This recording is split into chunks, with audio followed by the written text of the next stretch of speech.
الحمد لله نحمده ونستعينه ونستغفره ونؤمن به ونتوكل عليه ونشهد أن سيدنا وسندنا وحبيبنا ومولانا محمدا عبده ورسوله. محترم معزز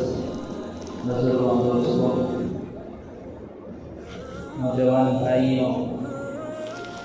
عزیز ساتھی، اللہ کے نبی علیہ الصلوۃ والسلام ارشاد فرماتے ہیں جب انسان کی موت ہو جاتی ہے، جب انسان اپنی اس عارضی ٹیمپروری زندگی سے منتقل ہو جاتا ہے اپنی حقیقی زندگی کی طرف، ہمیشہ ہمیش رہنے والی زندگی کی طرف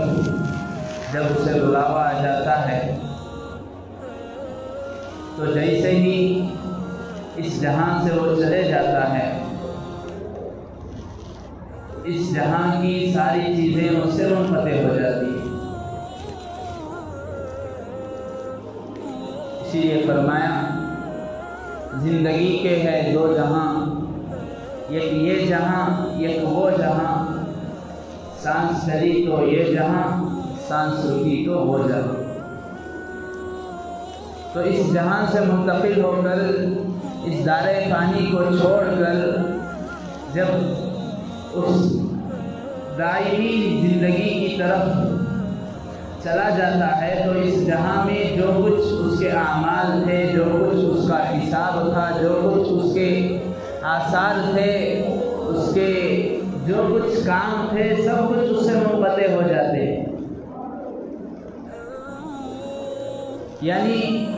اس زندگی میں جن جن اعمال کا وہ پابند تھا، جن جن چیزوں کا پابند تھا، جن چیزوں کو کرنے کا، جن چیزوں کو چھوڑنے کا، نماز پڑھنے کا پابند، روزہ رکھنے کا پابند، صوم و تلاوت کا پابند، تسبیحات کا پابند، سنن و نوافل کا پابند، حرام سے بچنے کا پابند، اللہ سے ڈرنے کا پابند، شیطان کی اتباع نہ کرنے سے کا حکم، برائی سے بچنے کا پابند، فحش سے بچنے کا پابند، اسراف سے بچنے کا پابند، فضول خرچی سے بچنے کا پابند، بخیلی سے بچنے کا پابند، ایسے جو بھی قواعد، جو بھی قیودات تھے، جو اعمال اس سے متعلق تھے، سارے ختم ہو جاتے۔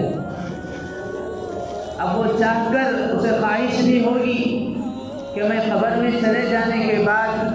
اب اسے اللہ کا خوف بیدار ہو رہا ہے، اب عذابات کا مزہ چکھنے کے بعد اب وہ 2 رکعت نماز پڑھنا چاہتا ہے اور وہ یہ کہتا ہے کہ اے باری تعالیٰ مجھے لولا اخرتنی الی اجل قریب، اے باری تعالیٰ آپ مجھے کیوں مہلت نہیں دیتے، آپ تھوڑی مجھے مہلت دے دیجئے، آپ مجھے چند دن کی زندگی آپ مجھے احسان کے طور پر دے دیجئے، میں دوبارہ جاؤں گا، میں نے اب دیکھ لیا ہے، میں نے اب نافرمانی کا انجام چکھ لیا ہے، نافرمانی کے عذاب کو اپنی آنکھوں سے دیکھ لیا ہے، اب میں دوبارہ جاؤں گا اور پل بھر بھی آپ کی نافرمانی نہیں کروں گا، میں تہجد پڑھوں گا، روزے رکھوں گا، تیری راہ میں خرچ کروں گا، مسکینوں کو دوں گا، غریبوں کو دوں گا، فرائض، واجبات، سنتیں، نوافل، ہر ایک عمل میں پابندی سے، اہتمام سے کروں گا، آپ مجھے بھیج دیجئے۔ تو حکم ہوگا یہ اعمال کی جگہ نہیں ہے، یہ واپس یہاں آنے کے بعد کوئی واپس نہیں جایا کرتا، یہاں تو جزا و سزا والے کام ہوتے ہیں۔ پھر وہ کہے گا کم از کم 2 رکعت مجھے پڑھنے کی آپ جو ہے توفیق دے دیجئے، 2 رکعت پڑھنے کا مجھے موقع دے دیجئے۔ کہا جائے گا تو 2 رکعت تو کیا، تو ایک قاعدہ بھی نہیں کر سکتا، ایک رکوع بھی نہیں کر سکتا، ایک قیام بھی نہیں کر سکتا، تو میرا بندہ ہے، تو مملوک ہے، میں مالک ہوں، تو میرا بندہ ہے، میں تیرا آقا ہوں، میں جیسے چاہتا ہوں میں ویسے کرتا ہوں۔ یا عبد عبدی انت ترید وانا ارید، میرے بندے تو بھی کچھ چاہتا ہے میں بھی کچھ چاہتا ہوں، ولکن لا یکون الا ما ارید، لیکن تیری چاہت میری چاہت میں فرق ہے، تیری چاہت یہ ہے کہ جو تو چاہتا وہ نہیں ہو سکتا، میری چاہت یہ ہے کہ میں جو چاہتا ہوں وہ ہو جاتا ہے۔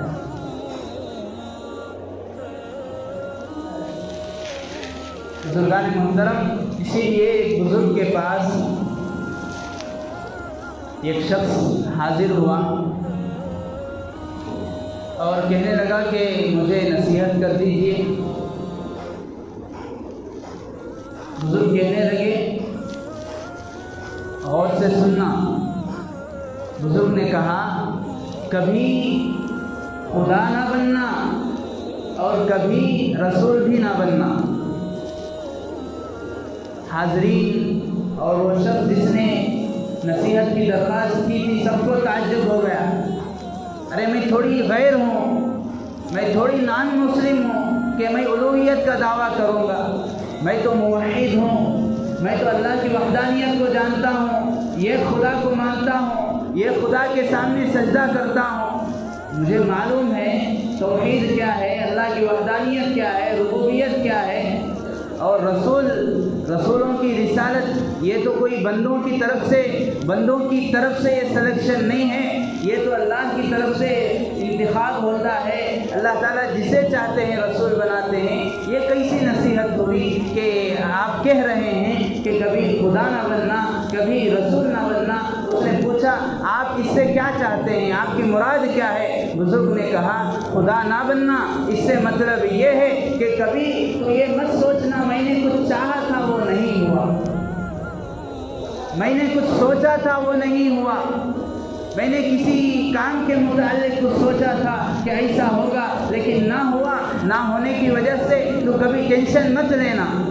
کبھی اس کو دماغ تک مت چڑھا دینا، کبھی یہ مت سوچنا کہ میں جو چاہتا ہوں وہ نہیں ہوتا، آخر کیا ہو گیا ہے، آخر شاید مجھے کسی کی نظر لگ گئی ہے، طرح طرح کے خیالات میں مت پڑنا، اس لیے کہ جو چاہتا ہے وہ ہونا اگر کسی کے حق میں ہے تو اللہ کی رضا۔ پھر پوچھا رسول نہ بننا اس سے مطلب کیا ہے، کیا مقصد ہے، اس کی تھوڑی وضاحت کیجیے۔ بزرگ نے کہا کبھی یہ مت سوچنا کہ میں ہی حق پر ہوں، میں ہی صحیح ہوں، دوسرے سب غلط ہیں، میں اگر نماز کا پابند ہوں، میں پہلی تکبیر اولیٰ کا پابند ہوں، پہلی صف کا پابند ہوں، صوم و صلاۃ کا پابند ہوں، فرائض کا پابند ہوں، سنن کا پابند ہوں، تہجد کا پابند ہوں، تو خود کو حق مت سمجھنا، میں ہی حق پر ہوں، باقی سب غلط ہیں، باقی سب گمراہ ہیں، باقی سب غلط ہیں۔ یہ کام یہ سوچ تو رسول کی ہوتی ہے، رسول یہ اللہ کی جانب سے ایسا منتخب کردہ ہے لِيَغْفِرَ لَكَ اللَّهُ مَا تَقَدَّمَ مِن ذَنبِكَ وَمَا تَأَخَّرَ، کہ اس سے نہ کوئی بھول ہو سکتی ہے نہ اس سے غلطی ہو سکتی ہے، تو اس کا غلط ہونا تو دور کی بات ہے، اس کا گمراہ ہونا تو دور کی بات ہے، وہ ہدایت پر ہوتا ہے، وہ سچا ہوتا ہے، وہ صحیح راستے پر ہوتا ہے، اس کے علاوہ دوسرے لوگ ساری انسانیت غلط ہو سکتی ہے۔ تو اللہ تعالیٰ کی توحید کا مطلب اللہ نہ بننا، خدا نہ بننا کا مطلب یہ ہے کہ میں جو چاہوں وہ ہو جائے، یہ مت سوچنا، اس کی فکر مت کرنا، اور میں ہی صحیح ہوں، میری ہی بات صحیح ہوتی ہے، میری ہی سوچ صحیح ہوتی ہے، میرا ہی قول صحیح ہے، میرا ہی کام صحیح ہے، میری ہی تربیت صحیح ہے، میری ہی سوچ اور فکر صحیح ہے، باقی سب غلط، یہ مت سوچنا، یہ رسول کی صفت۔ الغرض بندہ جب قبر میں چلا جاتا ہے تو بہت کچھ چاہتا ہے، نماز پڑھنا چاہتا ہے، روزہ رکھنا چاہتا ہے، ایک سجدہ کرنا چاہتا ہے، اسے موقع نہیں دیا جاتا۔ اللہ کے نبی نے فرمایا انقطع عنہ عمل، اس سے اس کے اعمال کا دفتر بند ہو جاتا ہے، منقطع ہو جاتا ہے، مگر الا من ثلاث، جیسے ہی مر گیا سارے اعمال سارے کام اس سے ختم، چاہ کر بھی کچھ نہیں کر سکتا، مگر 3 کام ایسے ہیں جو اس نے زندگی میں اگر کر دیا ہے، وہ 3 کام زندگی میں اس سے صادر ہو گئے ان 3 کاموں کا اسے موقع مل گیا تو وہ خوش نصیب ہے۔ مرنے کے بعد ان 3 کاموں کا ثواب، 3 اعمال کا ثواب برابر چلتا رہتا ہے، جاری رہتا ہے۔ قبر میں بھی ہے لیکن اسے زندہ رہ کر وہ کام کرنے کی طرح ثواب ملتا ہے۔ پہلا کام اللہ کے نبی نے فرمایا من صدقۃ جاریہ، صدقہ جاریہ۔ صدقہ جاریہ ہم یہ سمجھتے ہیں کہ کسی کو کچھ دینا، کچھ تعاون کرنا، کسی کی مدد کرنا، کسی کی ہمدردی میں، اس کی ضرورت میں کام آنا، مالی تعاون کرنا، یہ صدقہ جاریہ ہے۔ بزرگان محترم، دین ایسا وسعت والا مذہب ہے، اس کی مثال خود آسمانی مذاہب میں بھی نہیں ملتی، دنیا کے مذاہب میں تو دور کی بات ہے۔ اس لیے علماء نے فرمایا صدقہ جاریہ سے مطلب آدمی کسی کا تعاون کر کے وہ چلا گیا، کسی کے ہمدردی کر کے وہ چلا گیا، کسی کی خیر خواہی کر کے وہ چلا گیا، کسی کو نصیحت کر کے اس کی وفات ہو گئی، کسی کو مالی تعاون کیا، کسی کو اپنی ذہنی تعاون کیا، کسی کو اس نے مشورہ دیا، کسی کی ضرورت میں وہ کام آیا، کسی کے عین موقع پر وہ کام آ گیا، چاہے مال کے ذریعے سے ہو، جسم کے ذریعے سے ہو، اپنے ذہن کے ذریعے سے ہو۔ کسی کو بہترین صدقہ جاریہ علماء نے فرمایا بہترین صدقہ جاریہ یہ ہے جس سے لوگ ہمیشہ ہمیشہ فائدہ اٹھاتے رہیں۔ جیسے ہمارے موجودہ زمانے کے اعتبار سے کہیں پر بورویل ڈال دیا، ڈلا دیا، کسی مسجد کے کام، کسی مدرسے کا کام جو اٹکا ہوا تھا، نامکمل ادھورا تھا، اس نے تعاون کر دیا۔ کوئی ایسا مستحق، ایسے مستحق لوگ، ایسے مستحق بچے جو دینی تعلیم سے آراستہ ہونا چاہتے ہوں، دنیاوی تعلیم حاصل کرنا چاہتے ہوں، ان کا تعاون کر دیا، ان کی مدد کر دیا۔ اب جب تک وہ الف باتا پڑھتا رہے گا، جب تک وہ قرآن پڑھتا رہے گا، جب تک قرآن وہ پڑھاتا رہے گا، جب تک قرآن سمجھتا رہے گا، جب تک قرآن سمجھاتا رہے گا، جب تک حدیث حاصل کرتا رہے گا، جب تک حدیث کا درس دیتا رہے گا، جب تک وہ خدمت دین کی کرتا رہے گا۔ اور اسی طرح اس سے جو لوگ فیض حاصل کیے ہیں، پھر ان لوگوں نے اپنے آگے دوسرے لوگوں کو فیض حاصل کیا ہے، ان سب کا ثواب برابر اسے چلتا رہے گا، لا ينقطع عمل۔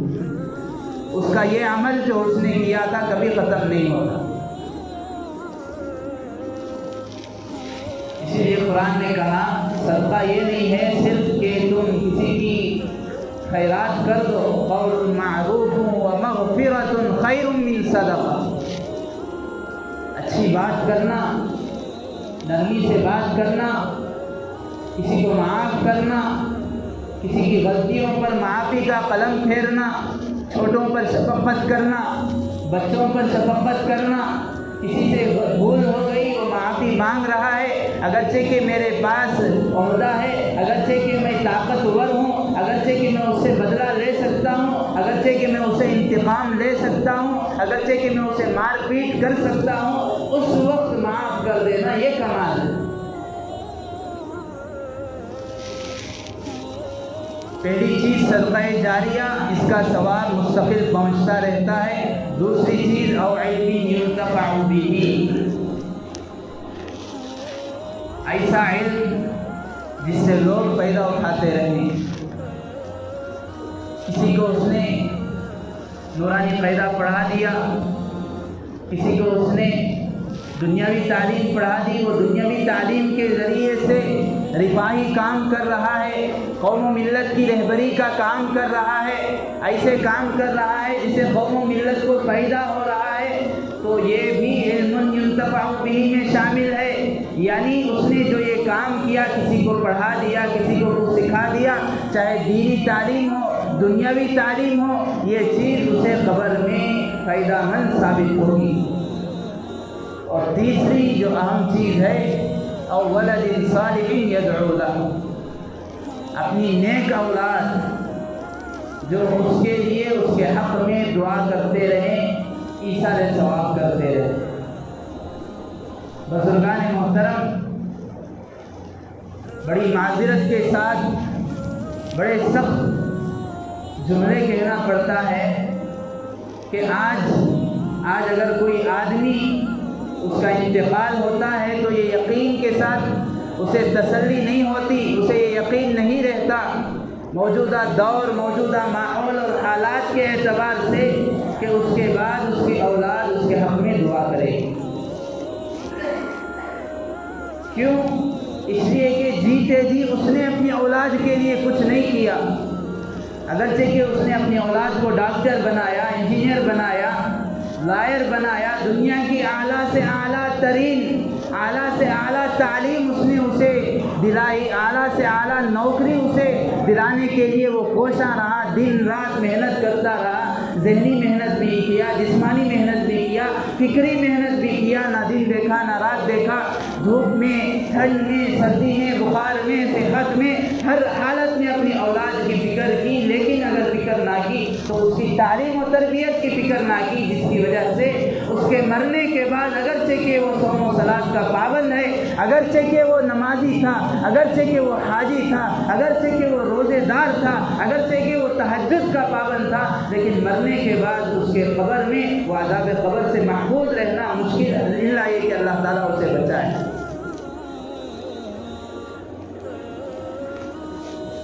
بزرگوں دوستوں، اسی لیے اولاد کی تعلیم و تربیت کے سلسلے میں جو یہ فکر کو علماء نے فرمایا، یہ موجودہ دور، موجودہ ماحول اور ان ایام میں کسی جہاد سے کم نہیں ہے۔ الفاظ کو غور کریں، نوٹ کریں، موجودہ دور میں، موجودہ ماحول میں، موجودہ ایام میں اولاد کی تعلیم و تربیت کے متعلق فکر کرنا، انہیں مدارس میں، انہیں مکاتب میں داخل کرنا، انہیں اللہ اور اللہ کے رسول کی پہچان کرانا، انہیں دینی تشخصات سے انہیں آراستہ کرنا اور انہیں اسلامی تعلیمات سے انہیں بہراور کرنا، یہ کسی جہاد سے کم نہیں ہے۔ وجہ کیا ہے؟ اس کی فضیلت، اس کی اہمیت اتنی کیوں بڑھ گئی؟ وجہ یہ ہے کہ زمانہ جیسے جیسے بڑھ رہا ہے، زمانہ جیسے جیسے دور نبوت سے دور ہو رہا ہے، زمانہ جیسے جیسے قیامت کے قریب ہو رہا ہے، دجال کی آمد کی علامتوں کا ظہور ہو رہا ہے، دجالی فتنوں کا ظہور ہو رہا ہے، دجالی لوگوں کا ظہور ہو رہا ہے، دجالی سازشوں کا ظہور ہو رہا ہے، دجالی مکر و فریب کا ظہور ہو رہا ہے۔ انہی میں سے ایک مکر، انہی میں سے ایک فتنہ، انہی میں سے ایک دجالی سازش یہ ہے کہ کس طرح مسلمانوں کے بچوں کو، کس طرح مسلمانوں کی آئندہ آنے والی جنریشن کو، کس طرح ان کی آئندہ ذریت کو کس طرح دینی تعلیم سے ناآشنا رکھا جائے، کس طرح انہیں غافل رکھا جائے۔ اس لیے اس میدان میں جو علماء، جو ہمارے اکابرین دن رات کوشاں ہیں، محنت میں لگے ہوئے ہیں، ان کا یہ کہنا ہے کہ ہم نے اپنی کھلی آنکھوں سے دیکھا ہے اور آج بھی ہم دیکھ رہے ہیں کہ اگر ہم نے اپنے بچوں کی دینی تعلیم اور اس کی تربیت کی فکر نہیں کی، اللہ ہمیں معاف نہیں کرے گا کہ آئندہ آنے والی ہماری جنریشن اور ذریت 50% سے زیادہ مرتد ہو جائے گی، 50% سے زیادہ کفر کی دہلیز پر پہنچ جائے گی، اور ہم اس اطمینان میں رہیں گے، ہم اس اطمینان سے چلے جائیں گے کہ ہم نے اپنے بچوں کو ڈاکٹر بنا دیا، ہم نے اپنے بچوں کو ایک ماسٹر بنا دیا، ہم نے اپنے ایک بچے کو ایک پروفیسر بنا دیا، اسے اچھا سے اچھا ہم نے نوکری دلا دی، اچھی سے اچھی تعلیم دلا دی۔ حالانکہ یہ ساری چیزیں کام آنے والی نہیں۔ اس کا مطلب یہ نہیں ہے کہ ہم علماء یا اسلام دنیاوی تعلیم کا مخالف ہے، بالکل نہیں۔ موجودہ دور میں جتنی ضرورت ہمارے بچوں کو دین و تعلیم کی، اسلامی تعلیم کی، دینی تعلیم کی ہے، بالکل اسی طرح دنیاوی تعلیم کی بھی ہے۔ ہم اپنے بچوں کو ڈاکٹر ضرور بنائیں، انجینئر ضرور بنائیں، ان کو MBA پڑھائیں، اعلیٰ سے اعلیٰ ترین تعلیم انہیں دلائیں، مگر اس سے پہلے ہم یہ سوچیں کہ ہم اس دنیا میں آئے ہیں، ہم اس دنیا میں زندگی گزار رہے ہیں، اور ہم یہ سوچ کر انہیں اعلیٰ سے اعلیٰ تعلیم دلاتے ہیں کہ میرے بچوں کا فیوچر کیا ہوگا، میرے بچوں کا مستقبل کیا ہوگا۔ ہم نے اس مستقبل کے بارے میں سوچا، اس فیوچر کے بارے میں سوچا جو کہ مختصر ہے، 60 سالہ ہے، 70 سالہ ہے، اور اس کے بعد بھی ایک مستقبل ہے، اس کے بعد بھی ایک فیوچر ہے جس کی کوئی حد نہیں ہے، جس کی کوئی انتہا نہیں ہے، جو ہزاروں لاکھوں اربوں خربوں جس کی کوئی انتہا نہیں۔ اور اس مختصر سی دنیا اور اس کے فیوچر کے لیے 16 سال، 17 سال، 18 سال کالج دنیاوی تعلیم دلا رہے ہیں۔ بچے کی عمر نکل گئی، شادی کی عمر نکل گئی، حلال کو حلال سمجھنے کی عمر نکل گئی، حرام کو حرام سمجھنے کی عمر نکل گئی، صحیح اور غلط میں پہچان کی عمر نکل گئی، کچھ اس کا احساس نہیں رہا۔ اور جو اس کے بعد کا فیوچر، اس کے بعد کا مستقبل ہے، اس کے لیے تو بس صرف 6 سال، 7 سال، 8 سال، 5 سالہ وقت مانگا جاتا ہے۔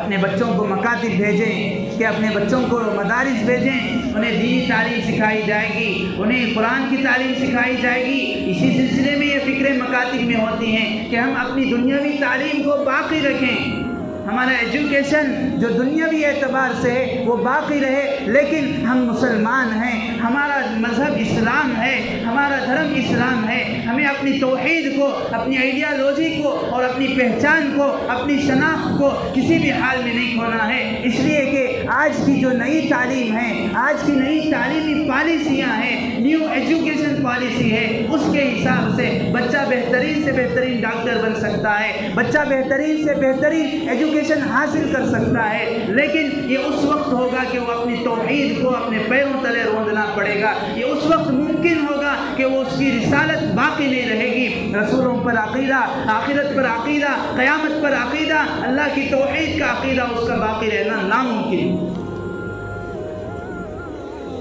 اس لیے یہ مکاتب کو شروع کیا جاتا ہے، مکاتب کی ترغیب تشکیل کی جاتی ہے کہ مختصر وقت میں اپنے بچوں کو صحیح قرآن پڑھنا سکھائیں، مختصر سا وقت میں اپنے بچوں کو توحید کیا ہے بتائیں، مختصر سے وقت میں اپنے بچوں کو، ہمارے سماج کے بچوں کو، ہمارے بچوں کو، ہمارے قوم و ملت کے بچوں کو یہ بتایا جاتا ہے کہ ہم مسلمان ہیں، ہماری پہچان کیا ہے، ہمارے لیے ضروری کیا ہے، ہماری آن کیا ہے، ہماری شان کیا ہے، ہمارے لیے اہم کیا ہے، ہمارے لیے خصوصیت کیا ہے، ہمارے لیے اہمیت کیا ہے، ہمارے لیے توحید کتنا ضروری ہے، ہمارے لیے عقیدوں کی درستگی کتنا ضروری ہے، اور ہمارے لیے اللہ اور اللہ کے رسول کی پہچان کا ہمیشہ برقرار رکھنا کتنا ضروری ہے۔ یہ مختصر وقت میں بتایا جاتا ہے۔ اب اس کے لیے وقت مانگا جاتا ہے 6 سال، 7 سال، کہ اس میں بچے کو ایک حد تک یہ بتا دیا جاتا ہے کہ حلال کیا ہے، حرام کیا ہے، صحیح کیا ہے، غلط کیا ہے، جائز کیا ہے، ناجائز کیا ہے، مکروہ کیا ہے، مستحب کیا ہے، سنت کیا ہے، فرض کیا ہے۔ اسی لیے علماء نے فرمایا یہ بات فرض عین نہیں ہے۔ فرض عین مطلب ہر ایک پر ضروری، فردن، جس طرح ہر ایک آدمی کا اپنی نماز پڑھنا خود اس پر ضروری ہے، 5 وقتہ نمازیں،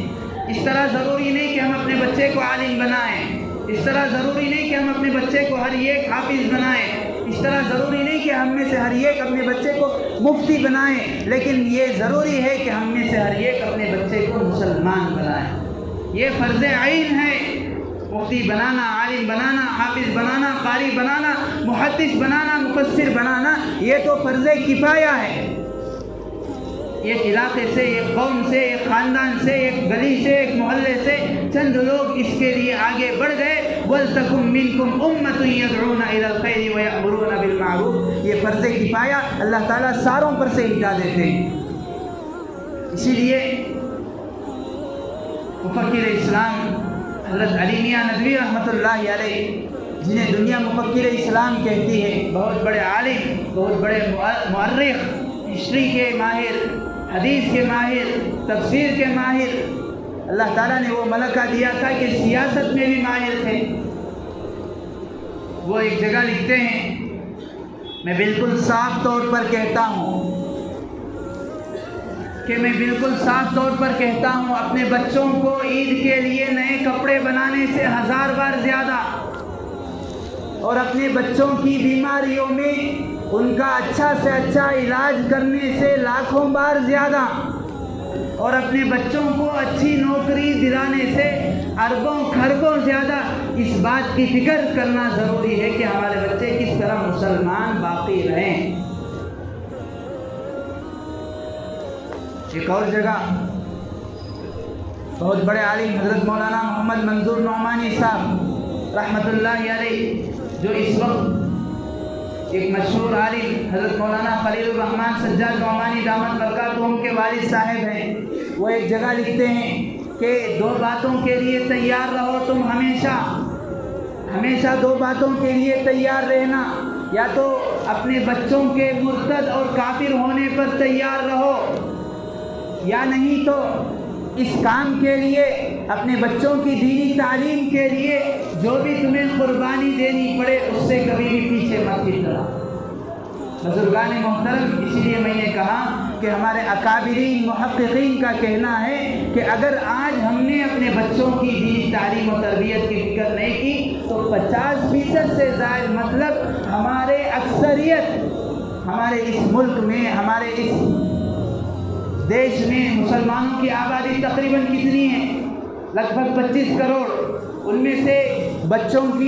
کی آبادی لگ بھگ 15 کروڑ ہی مان لی جائے تو مطلب یہ ہوگا کہ 15 کروڑ کی اکثریت آگے چل کر اگر ہم نے ان کی دینی تعلیم و تربیت کی فکر نہیں کی تو کفر میں جانے کے لیے کوئی ان کو بچا نہیں سکتا۔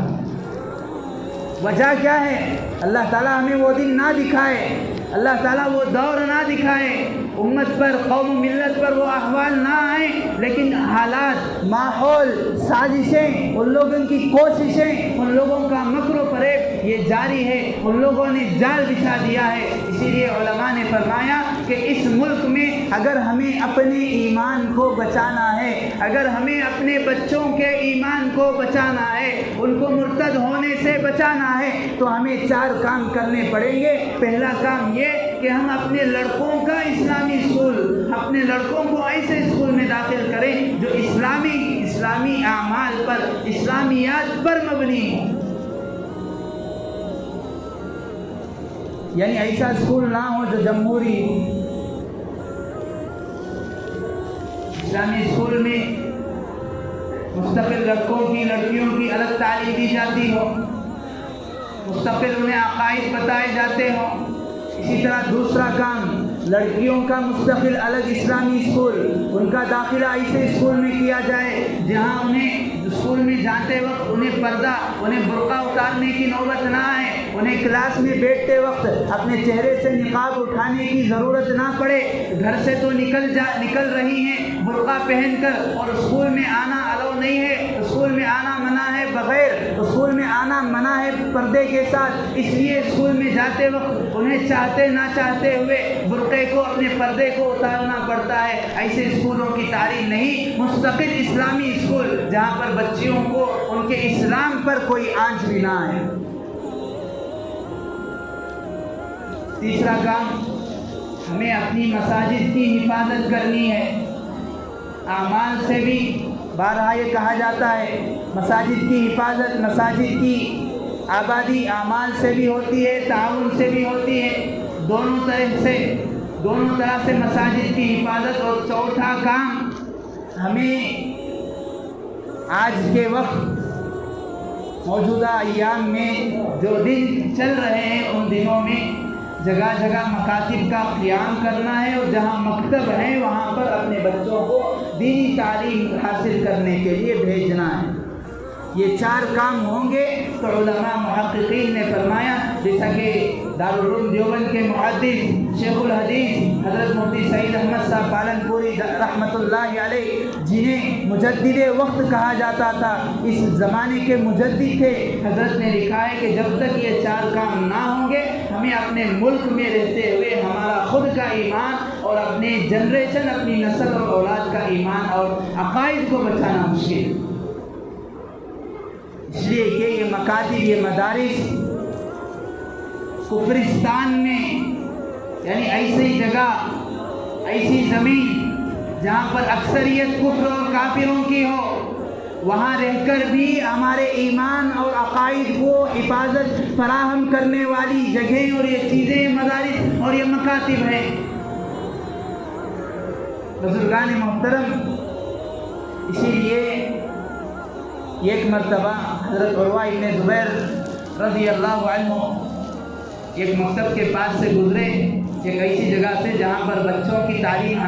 دی جا رہی تھی، دینی تعلیم سے انہیں آراستہ کیا جا رہا تھا۔ وہاں کھڑے ہو کر کہنے لگے کہ پیارے بچوں، تم خوب تعلیم حاصل کرنا، اگرچہ کہ آج تم چھوٹے ہو، لیکن یقین جانو اس علم کی برکت سے اللہ تبارک و تعالیٰ کل تمہیں ضرور بڑا بنائیں گے۔ اور یہ بات ثابت ہوئی، بہت دور کے زمانے کو جانے کی ضرورت نہیں۔ آج دنیا کی سپر پاور طاقت امریکہ، اس کے گزشتہ جو صدر تھے، ٹرمپ سے پہلے کے صدر، ان کا نام شاید بہت کم لوگ جانتے ہیں، باراک اوباما انہیں کہا جاتا ہے، باراک اوباما۔ وہ پیدائشی مسلمان ہیں، ان کے والد کا اصل نام باریک حسین اوباما تھا۔ اوباما یہ ایک تخلص ہے، ایک علاقے کا، ان کے شہر کا، کینیا کا وہ تخلص ہوا کرتا ہے۔ جب یہ اپنی ماں کے پیٹ میں تھے، ان کے والد کا ایک ایکسیڈنٹ حادثے میں انتقال ہو گیا، تو ان کے نانی اور دادی نے اپنے والد ہی کا نام انہیں بھی رکھ دیا، کاپی پیسٹ کر دیا، باریک حسین اوباما۔ اب جب ان کے والد کا انتقال ہو گیا، ان کی ماں نے ایک دوسرا نکاح کیا، تو اپنے شوہر کے ساتھ اور اپنے بچے کے ساتھ یہ انڈونیشیا آ گئی۔ انڈونیشیا آنے کے بعد وہ بچہ مستقل 3 سال ایک مکتب میں تعلیم حاصل کرتا رہا۔ اب کسے معلوم تھا کہ یہ مدرسہ اسے اس مقام تک پہنچائے گا؟ کسے معلوم تھا کہ یہ مکتب، چھوٹا سا مکتب جہاں پر بچہ 2 زانو بیٹھ کر استاد کے سامنے اللہ اور اللہ کے رسول کی باتیں، قرآن اور حدیث سیکھتا ہے، الف با تا پڑھتا ہے، اسے معلوم تھا کہ کل یہ پوری دنیا کی سپر پاور طاقت کا صدر بننے والا ہے۔ ضرورت ہے تو ہمیں اس بات کی، اس یقین کی ضرورت ہے کہ ہم اس یقین سے اپنے بچوں کو دینی تعلیم دیں کہ پہلے ہمارا بچہ مسلمان ہے، مسلمانوں کی زبان عربی ہے، اس لیے پہلے ہمیں اپنے بچوں کو الف با تا پڑھانا ہے۔ مسلمان ہے، ہمارے بچے کی مادری زبان اردو ہے، اس لیے ہمیں اپنے بچے کو اردو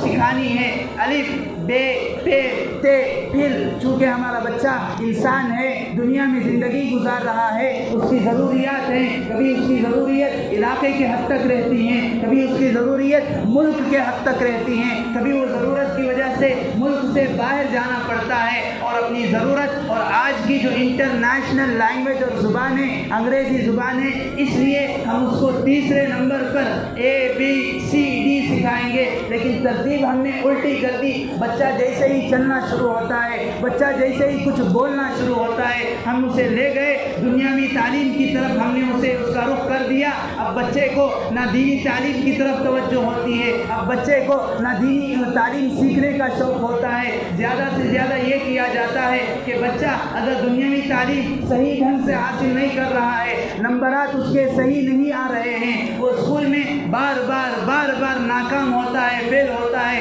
تو والدین یہ سوچتے ہیں چلو یہاں پر تو کچھ نہیں پڑھ رہا ہے، چلو کم از کم اس کو مدرسے میں داخل کر دیں گے، مدرسے میں یہ پڑھا نہیں، کم از کم یہ پڑھا تو رہے گا۔ بزرگان محترم، یہ ہے ہماری عادت، یہ ہے ہماری فطرت، جبکہ اللہ کے نبی نے فرمایا کل مولود یولد علی الفطرہ۔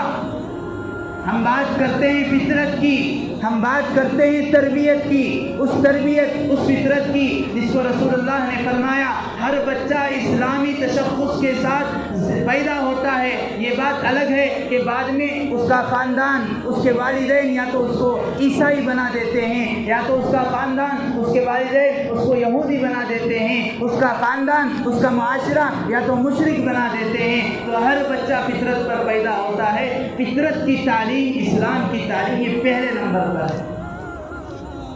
پہلے عربی تعلیم، پھر اردو تعلیم۔ اس کا مطلب یہ نہیں کہ میں اسکول کی تعلیم، انگریزی تعلیم، دنیاوی تعلیم نہ دی جائے، دینا ضروری ہے آج کے ماحول کے اعتبار سے، لیکن اس کا مقام بھی پہچانے۔ وہ پہلے نمبر پر نہیں، وہ بالکل آخری نمبر پر ہے۔ اور یہ شریعت کا مزاج ہے کہ ہر چیز کو اس کا مقام دینا چاہیے۔ ہم سنت کو واجب نہیں سمجھ سکتے،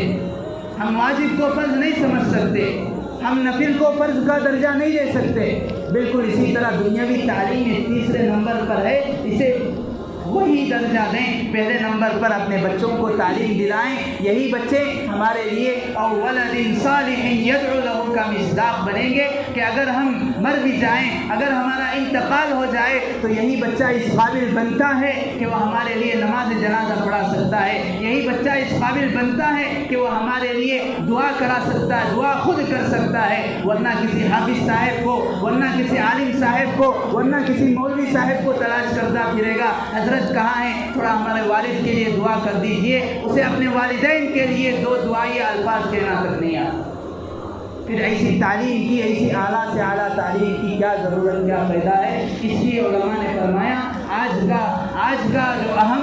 اہم ضرورت ہے، آج کی جو اہم خصوصیت ہے، آج مسلمان اگر کسی چیز کی طرف توجہ دینے کی ضرورت ہے وہ یہ کہ ہم جگہ جگہ، علماء نے فرمایا گلی گلی،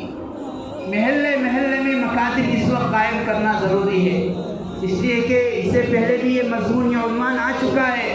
جو نئی تعلیمی پالیسی، نیو ایجوکیشن پالیسی ہے، اس کی وجہ سے ایک مسلمان بچے کا ایمان، اس کے عقائد صحیح طور پر باقی رہنا ناممکن قرار دیا ہے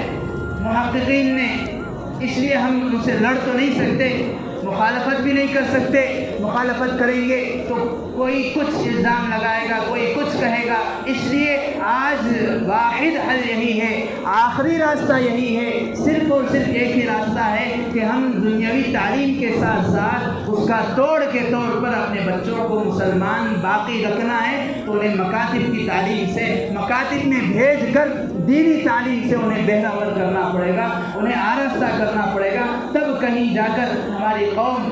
قوم و ملت کے بچے، اس لیے کہ قوم و ملت کے بچے یہ ہمارے بچے ہوتے ہیں۔ یہ ہم یہ نہ سوچیں میں نے اپنے بچے کی فکر کر لی، اگر ہمارے گلی میں، اگر ہمارے حلقے میں، اگر ہمارے محلے میں ایسے بچے ہیں جو دینی تعلیم پڑھ نہیں رہے ہیں یا تو وہ نہیں پڑھ سکتے ہیں غیر استطاعت ہونے کی وجہ سے، ان کو لے کر آئیں۔ یہ نہ سوچیں یہ میرا بچہ نہیں، قوم و ملت کا ہر بچہ یہ میرا بچہ ہے۔ یہ سوچ کر آج اگر ہم نے یہ فکر نہیں اپنائی، یہ جنون اپنے اندر نہیں سما لیا کہ ہمیں اپنے بچوں کے ایمان و عقائد کی حفاظت کرنا ہے، تب تک یہ بچے، یہ اولاد ہماری مستقبل میں ہمیں جا کر معاف نہیں کرے گی۔ اللہ تعالیٰ سے دعا ہے اللہ تعالیٰ